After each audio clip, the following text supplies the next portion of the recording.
เป็นผู้สาวกำพร้าพอเนาะลาเนาะไอ้เด้อน้ำใจเล็กๆน้อยๆแบ่งปันถ้าจ้าบอกอ๋อกันโจดหรือแบกันไหนหนูปลาไหลตัวใหญ่ดอกนี่เฮ็ดดอกเตี้ยจ้าโอ้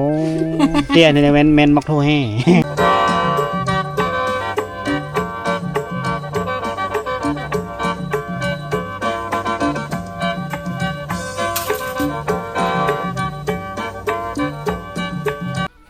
อันนี้มาเอาแขมแล้วนี่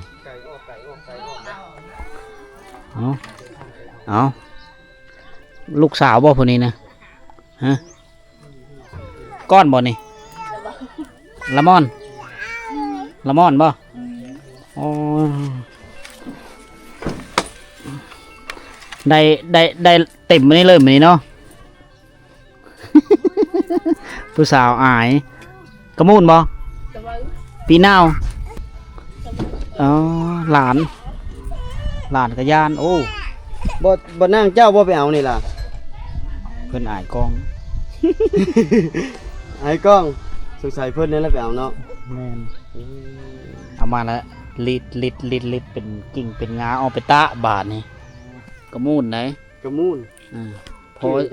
พอเราสิเนาะสิกระมอนเป็นบ่ใหม่นะดูน้ำผมมาเป็นผู้สาวอยู่พี่เลยอ๋อมาแต่ละเธอคือบ่เห็นเนาะตะเฮิมดุเปล่าตะเฮิมก่อนละเจ้าหลานเราลูกของลูกสาวพอเราเสียชีวิตแล้วมาอยู่น้ำแม่พามาอยู่เฮือนหลังแม่ก็เอาผัวแล้วแม่ละเอาผัวแล้วสร้างครอบครัวใหม่แล้วเมื่ออยู่เฮือนผัวยังเหลือแต่ลูกสาวเราอยู่น้ำไม่เท่าซื้ออะไรนี่กระเจ้าระเมออันน่ะเหมาะเจ้าเหมาะเตียงสิกระมอน้ำเด้นี่เด้ฮอดบ่อันนี้เล่าบ่ไปหา13 14แคมนี่ก็เล่าบ่ไปหานี่อันประจวยอาตังมันกูในแม่เท่านี่เจ้าไปหาอ๋อเราเอาน้องบ่บ้านแซมน้องแล้วบ่นี่น้องลูกระเบาแม่ผู้นี้คือเมื่อปะแล้วแต่ว่าผู้นี้นะแม่ผู้นี้เอาผัวแล้วเนาะสาวเตียงอายุ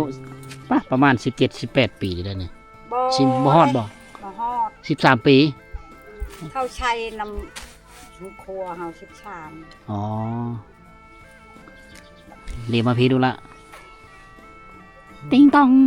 เพิ่นอายตะบัดจูอันรอนายนเลย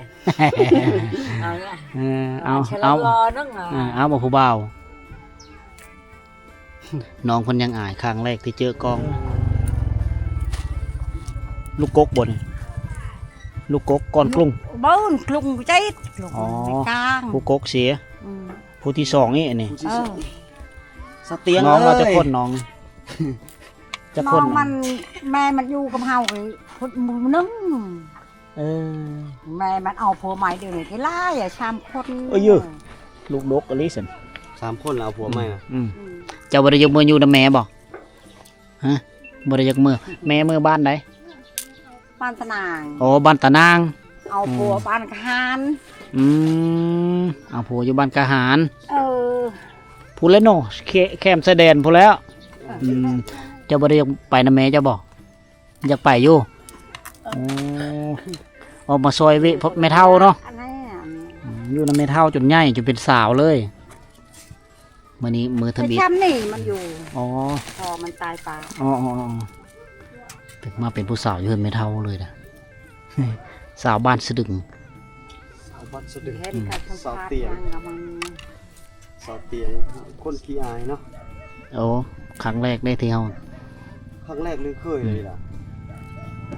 มีบางคนมาไทยบ่มีเนาะแต่ว่ากองเฮากันแรกมานเลยสาวเตียงอายุก็ประมาณอยู่ในชัมโนโคพอบ้านนี่13 ปีประชันแต่เราน้องเป็นคนอวบคนใหญ่สาวเตียงคนยิ้มหวานเลยสาวลาวานป่าแต่ละมือมาแม่เท่านี่ไปเอาแคมเรานี่เอาน้องมาแล้วก็แม่เท่ามาแล้วแม่เท่าพักพ่อเราปิดแคมในมัน เป็นหน้าที่ของเราได้บัดนี้เป็นผู้สาวยามฮ้อนยามหน้าฝนมากะเสียหญ้าให้ซอยเจ้าเนาะมื้อหน้าจะมายามเราไหมผู้นี้นี่ ผู้นี้ก็ แม่เราน่ะมือเฮือนหลัง ก็ช้ำได้อ่ะ แม่เรามือเฮือนหลัง ยังเหลือแต่พ่อเป็นพ่อห้างนี่ลูกชายเรา ลูกของลูกชาย อ่า อันนี้ลูกของลูกสาว แม่นผู้นั้นน่ะลูกของลูกสาว ลูกของลูกสาว คนนี้ลูกของลูกชาย อยู่นำกัน3คนกับพ่อเฒ่า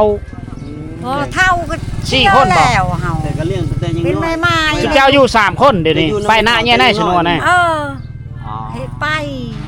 จักสีได้ยังเหลือแต่3คนเขาเจ้านี่ได้ ปัจจุบันนี้ อันนี้บ่ แม่น ลูกเฮานั้น พอเราหันกับผู้เป็นพ่อห้างพอนั่งนี่หันเป็น4คน อยู่รวมกันนี่ พอนั่งน้อยแม่นั่งน้อยนี่ก็มือเฮือนหลัง พอเฒ่าก็เสียแล้วเนาะ เชียร์แล้วชีปีนี่แล้วเชียร์ แม่ของอีนางนี้เอาผัวใหม่ อ่า เจ้าก็คือจะไปอยู่น้ำแม่อยู่บ่ล่ะอยากอยู่ บ่อยากอยู่ บ่อยากอยู่ ยังหักแพง คิดฮอดไม่เท่าเนาะ ไม่เท่าเรื่องแต่น้อย ยะหมูบ่ไม่เท่านี่ได้ยะ อย่าอ้อ อย่าอ้อ ก่อนคือก่อนชิมียังคือผู้วาน อ๋อลูกชายเจ้าเป็นพ่อเราหั่นเนาะก็ยะอ้อแม่นย่าเฮาเอิ้นย่าบ่แม่นไม่เท่า บ่เป็นไม่เท่า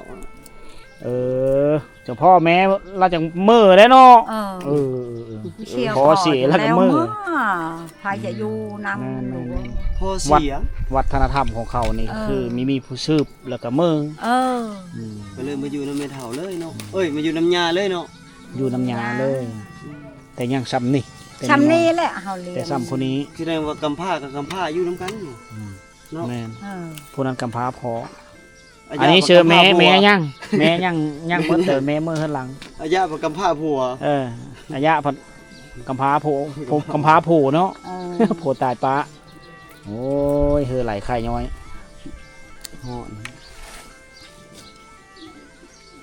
น้องเตียงมื้อหน้าให้มาหาอีกเด้อมาหาอยู่เฮือนนี่เด้ออย่าปบเด้อ ให้เจ้าก็ฝากตอนมาให้เด้อ บอกเฮือนนะ ใช่เฮือน เฮือนครัวฮะก็เพ่หมดอันนี้มันจะเพ่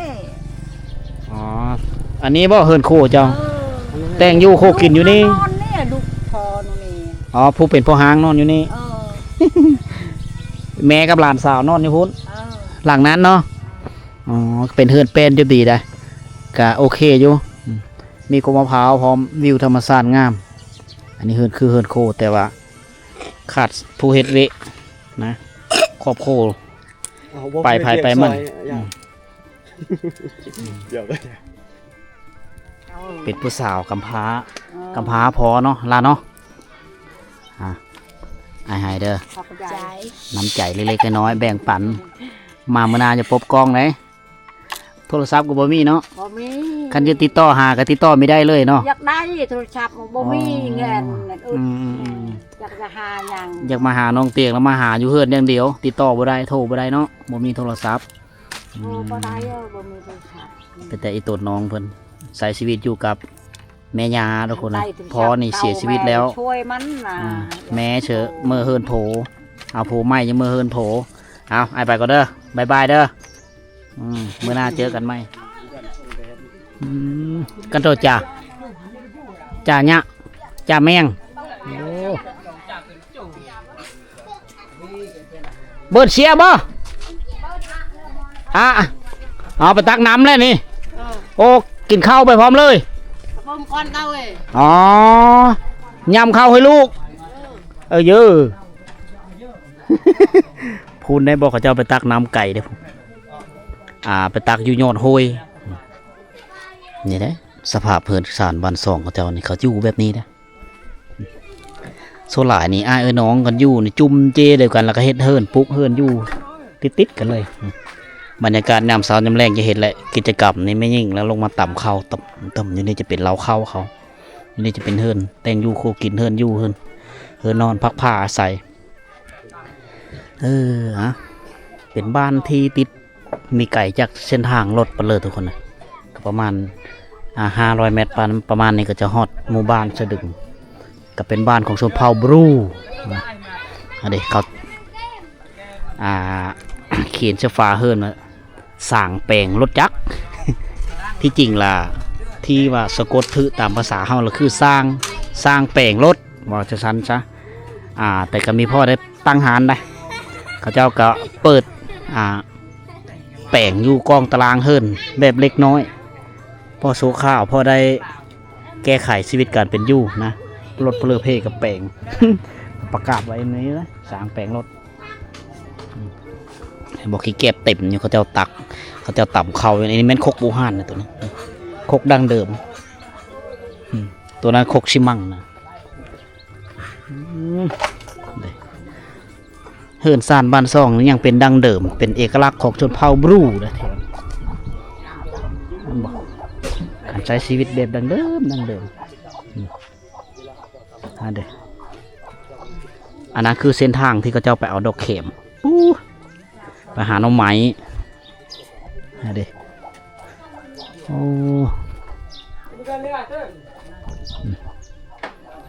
ส่วนหลายไม่ยิ่ง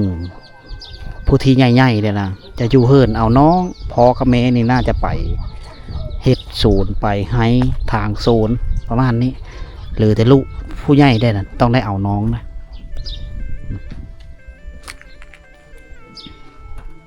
มันส่วนตาจ้าบอกอ๋อกันโจดเหรอแวกันไนหนูน้องคนใดหนูบ้านแช่มไหมโอ้เอาน้องปีปัวปะตะพ่อแม่ไปศูนย์ไปให้ไปศูนย์เจ้าเราเอาน้องอยู่เพื่อนอ๋อผลน้องค่ะ บาระตังดงอยู่เพื่อน2 คนเด็อันนี้คือสภาพเพื่อนซานบ้านซองกับเจ้าผู้มีก็ได้เอาสังกะสีมาแอมเอาได้สังกะสีเก่ามาแอมเอายังได้ต่ำเข้าอยู่บ้านนี้กระแสไฟฟ้าได้ส้มสายกระแสไฟฟ้าแล้วแต่หลายครอบครัวก็ยังมีท่านส้มสายนะมีท่านลงไฟบางคนก็ต่อไปนำอายนำน้องรถนี่ชั่วหลายนำเฮามาจากเวียดนามทั้งนั้นเลยรถนะ เป็นป้ายเวียดทั้งนั้นโธ่สถานที่แต่ละคนมีธรรมดาทุกคนอันนี้คือที่พักผ้าใส่ต้นตะบองเพชรหลายเลาะไปเลยยังมีต้นกุมารเดอร์พร้อม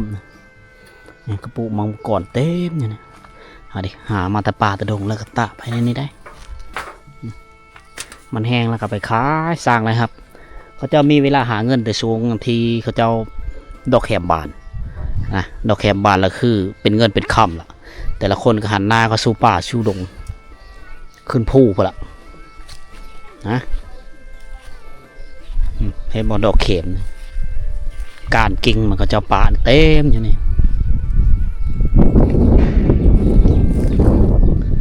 โอ้จะโดยบ่นั่นบ่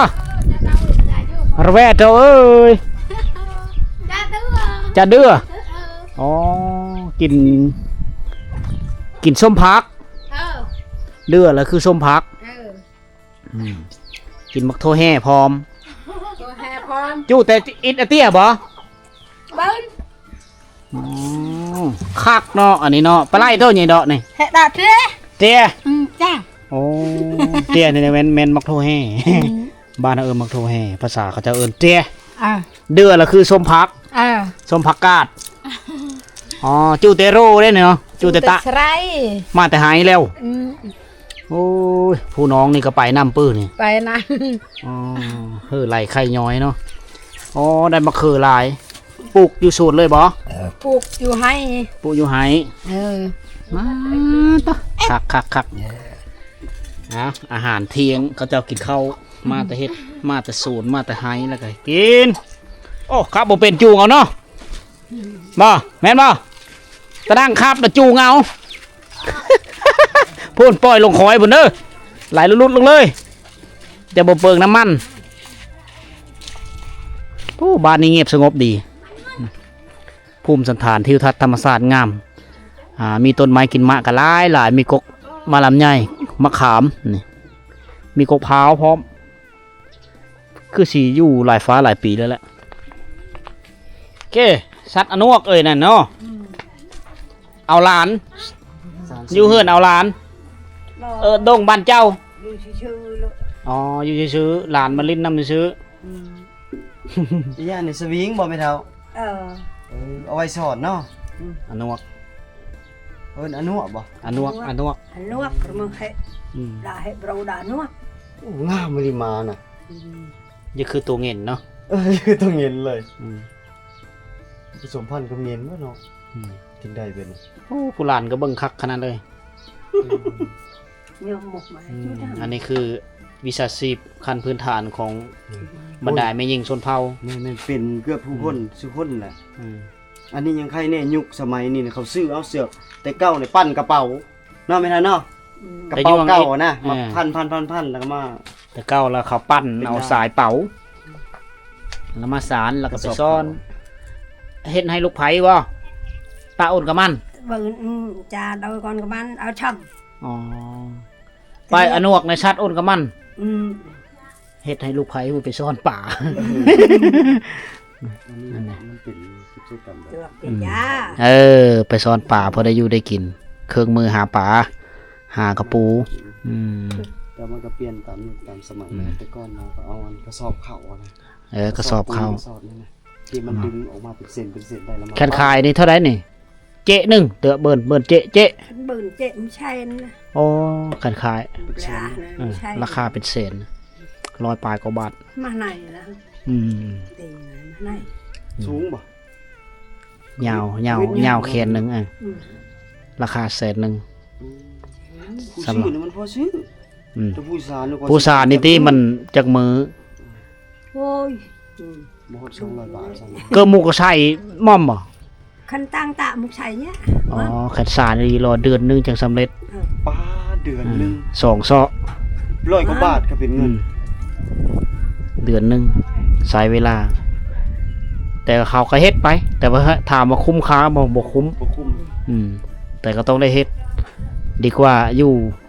คันว่าไปเฮ็ดเวนักก็ไม่ได้แล้วลูกหลานเฮ็ดเนาะ ừ. ก่อนเจ้าตะ còn chào ta ให้พวกแกสิตะได้ไหนอืม สารสอบหนึง อืม สารอยู่ประ ตา มาณ โทรเตรียมตาเนี่ยไหน เดือนห อื นึ่ง ม คันขายนะได้อยู่ประมาณ100 กว่าบาทบ่ฮอด200 บาทซั่น 100 กว่าบาท 100 กว่าบาทนี่เงินไทย แสนหนึ่งใช้เวลา1 เดือน 1 เดือนตั้งตาเฮ็ดได้ บ่ธรรมดาหนังจังซี่แหละบัดไปเวแล้วก็ปะก่อน อยู่ยามนะเดือน4เดือน5นี่คือสิแบบเตาอบด้วยได้เฮือนหลังนี่ทั้งเทิงก็สังกะสีฟ้าแอมสังกะสีทั้งนั้นเลย วัคซีนตาไว้หันแห้งเลย ในมื้อก่อนน่ะจะมีเฮือนได้อยู่ในน่ะเขานิยมไซนี่ก็คือปุต้นตะบองเพชรนี่เป็นกำแพงบ้านเป็นโหเลยหลังจากย้ายไปแล้วก็เหลือแต่สูตรนี่ละเส้นทางรถผ่ากลางหมู่บ้านเลยยามกลางเว้นน่ะพักผ่อนอยู่เฮือนกินส้มกินแซวกินข้าวแซวๆอยู่ได้ผู้บางคนก็กินข้าวผู้บางคนก็กินส้มกินเมงเด็กแรงโง่แรงควายเขาเจ้านี่อาชีพหลักเขาเจ้าคือเฮ็ดไหภูเขาแล้วก็เฮ็ดศูนย์เลี้ยงสัตว์นำได้วิถีชีวิตแบบดังเดิมแถวนี้การหาปูหาปลายังพอได้อยู่ได้กินแถวนี้โหเบิ่งกว่าตุ่มเลาะตุ่มลานเขาเจ้ายังมีหลายเจ้าของเฮือนมีอยู่ไปแล้วพัสดุ อันนี้แหละแต่เก่าคนสมัยก่อนนะ อืม ตักน้ำใส่สิไปเวียกไปงานอยู่ไสก็ยามันบ่มีขวดพลาสติกเด้อแต่ก่อน เอาตัวนี้แหละนี่ เกิดว่าน้ำเต้าธรรมชาติ อร่อยเคิน อร่อยเนาะ บางคนก็ใส่บ่อนเก็บในพัก อืม ในมักโบมักแตงเอาไว้หันแล้วก็ย่างเสื้อไฟ แม่เขาย่าง ผู้บคน นี่เขาย่างไผ่แล้วมันจะเป็นสีดำๆเนี่ย แมนตัวนี้ผู้บางคนก็ไปเฮ็ดไปตักน้ำมันรักษาความเย็นได้ดีเด้ แม่น เย็นครับ ดีกว่ากระบังไม้ไผ่นะ อืม มันคือน้ำเต้า เด้เครื่องปลูกของฝังเขาเจ้าหลายเด้อยู่นี่จะเป็นจุดที่สูงนะเขาจะคอยเห็นหลังคาเฮินหลายหลังเทียวเจ้าของเฮินเขาเจ้าไม่อยู่แล้วเขาเจ้าไปให้ไปโซนอะไรละอยู่พักกันอยู่แบบนี้แหละแบบดังเดิมเลยนี่หมู่บ้านนี่เป็นบ้านที่ดังเดิมหลายทุกคนโดยเฉพาะก็คือเขาเจ้านิยมปลูกนั่นคือต้นมะฮุกนะต้ ต้นมะฮุ่งนี่ก็เจ้าใส่ตำเมงเอาไว้กินแต่ว่าการกินส้มตำมะฮุ่งเขาเจ้าจะแตกต่างกับเฮาเขาเจ้าจะซื้อขี่ซื้อมะขามยังมีเฮือนดั้งเดิมที่มุงด้วยหญ้าคาแล้วก็แอมด้วยฝาไม้พุงไม้พางเฮาก็ยังมีหลายหลังอยู่ได้บ่งบอกถึงว่าความเป็นดั้งเดิมการใช้ชีวิตแบบเดิมๆเลยหมู่บ้านนี่มีไฟฟ้าใช้แล้วแต่มีสัญญาณโทรศัพท์เด้อบ้านหลังนี้เป็นหลังแปลนนี่ก็เป็นทรงดั้งเดิมเหมือนกันทรงดั้งเดิมในสมัยตะกี้เขาเจ้าจะปูขวางได้จัก2-3 แผ่นแล้วก็แอมแนวตั้งนี่ไปหาป่าบ่ หาปลาไม่หานี่เนาะ สิไปเอาแคมละ เอาแค่เลยนี่ อ๋อไปกับลูกชาย เดียวเฮานี่แหละ ไปผู้เดียวเปาะมานะ ปลามันนะที่ ขึ้นผู้พุ่นบ่ เต้ผู้ปะเต้ โอ้พอได้ขายเนาะพอได้เก็บเงินเล็กๆน้อยๆเนาะพอเนาะ โล5,000เลย อ๋อมาละขายเลยบ่ มาขายเลย อ๋อแค่ตาแห้งเด้ ห้างโลเชฟมาเฮาอยาก ฟ้าจะได้เงิน มาละขายเลยอ๋อจะสูบยาฟ้าจะได้เงินขายเลยเนาะ ขายเลย กระตะแห้งพัดนานได้ขาย เยอะ อันนี้คือภาพบรรยากาศเรื่องเล่าในมื้อนี้นะอยู่ที่บ้านสะดึงเมืองเซโปนแขวงสวรรณเขตนะมากับเบาใจพาเบาใจย่างเลาะเที่ยวชมวิถีชีวิตมื้อนี้เป็นวิถีชีวิตของพี่น้องชนเผ่าบรูช่วงนี้เอาแขมทุกคนเอาแขมได้ปลูกมันต้นได้ผู้บางคนก็เริ่มถางสูงถางไห้แล้วล่ะนะหลักๆแท้ก็คือเขาเจ้ามีอาชีพที่ว่าปลูกกล้วยแถวนี้ปลูกกล้วยขายกล้วยนะสร้างรายรับแต่ละครอบครัวนะแต่ละเฮือนก็มีคือการผู้บางคนกันไปหาเครื่องป่าของดงมาขายตามฤดูกาลนะแต่กับปัจจัยไม่ได้ครอบครัวทุกอย่างกันอย่างหลายครอบครัวทุกคนเนี่ยผู้บางคนก็เป็นพ่อห้างก็มีอึดนะอีกตามสภาพบ้านเมืองปัญหาสังคมทุกคนนะได้มาเห็นผู้สาวลาวบ้านป่าผู้หนึ่ง ซื้อไปเลยว่าชาวเตียงนะแต่ครั้งแรกที่จะเจอกองก็อายได้รอบหน้าจะโหดลาวเต่าขึ้นมาตามติดวิถีชีวิตของน้องสาวคนทุกคนเอาสำหรับวิดีโอนี้คือไม่มีเพื่อหลายทุกคนคือทุกคนได้เห็นนะวันนี้พวกเขาจะได้เดินทางไปหมู่บ้านต่อไปพาเบาใจเลาะไปเลยคำเสลอนอนนะฮันทุกคนเอาพบกันใหม่ในวิดีโอต่อไปเด้อ